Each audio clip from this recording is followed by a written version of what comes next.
Ebirwa byerabirwa naye n'ennaku z'omwezi nga 5 omwezi ogwa Juni omwaka 1981 lunajjukirwanga bwe bwali bwe buti ng'ennaku z'omwezi 5 omwezi ogwa Juni omwaka 1981 mu ggwanga erya Amerika omulwadde w'akawuka ka siriimu eyasookera ddala yazuulibwa. Akawuka kano bangi ke baakazaako AIDS akamanyiddwa nga Acquired Immune Deficiency Syndrome kaazuulibwa mu basajja abawerera ddala 5 wabula nga bano baali basiyazi abaakeberebwa ne basangibwa nga balina akawuka kano akataasooka kutegeererwawo wabula nga bwe bibeera nti abakugu bwe bagenda nga banoonyereza batandika okuzuula era bwe batyo ne bafuna n'erinnya ettuufu ery'okupaatiika ku kirwadde ekiba kiguddewo. Okujja kwa Mukenenya kwajja nga bw'olaba lumiima mawuggwe muyite COVID-19 bangi tebaasooka kumutegeererawo wabula bwe yagenda asaasaana abakugu baanoonyereza okutuusa lwe baamulinnya ku nfeete. Ekirwadde kino kyazuulibwa mu 1981 mu ggwanga erya Amerika nti ono ye siriimu,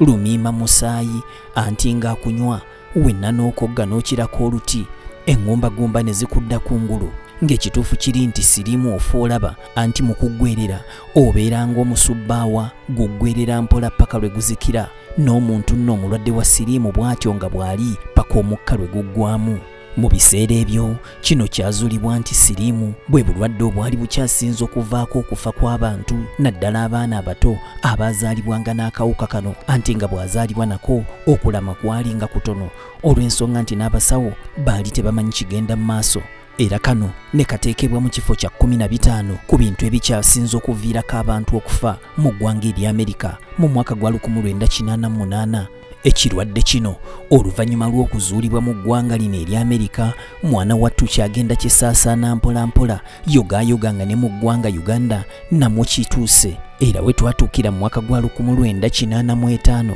wamma ggwe nga kitandise okuwanika amatanga wano ng'abakazi 11 ku buli 10 abali embuto mwanattu baasangibwa nga balina akawuka kano wabula oluvannyuma ebitundu bino ne byeyongera ne bituuka ku 30 ku buli 10 we twatuukira mu mwaka gwa 1992 wabula olw'okuba nti kaasaasaaniranga ku misinde gya yiriyiri ate nga bannayuganda bangi baali tebakamanyi abamu nga bakakamanya bakalabanga olugero mwana wattu kaatuuka ng'ebitundu 18 ku buli 10 mu bungi bw'abantu obuli mu ggwanga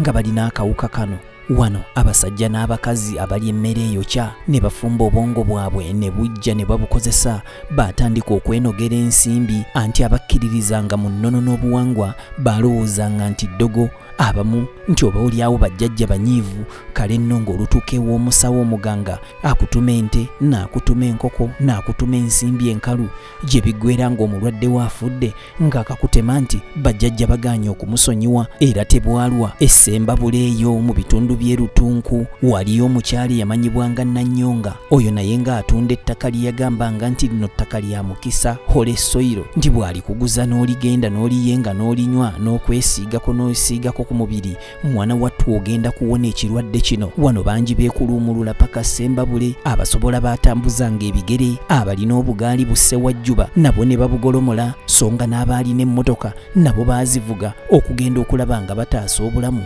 anti asiika obulamu tassa mukono. Naye nga bwe kiri nti Katonda tebamusinikirako binnyo mwana wattu buli eyanywa ku ttaka lya Nannyonga era yamala nakkirira ewa Ssenkaaba kubanga ettaka si lye lyali lirina okumuwonya. Kale nga bw'olaba nti ekirwadde kya COVID-19 kyatandikira mu ggwanga erya China era be baasooka okukizuula bwe batyo ne mu Amerika mu 1981 ng'ennaku z'omwezi 5 omwezi ogwa Juni nabo bwe batyo baazuula ekirwadde kino. Ebirwa byerabirwa naye n'ennaku z'omwezi nga 5 omwezi ogw'omukaaga omwaka 1981 lunajjukirwanga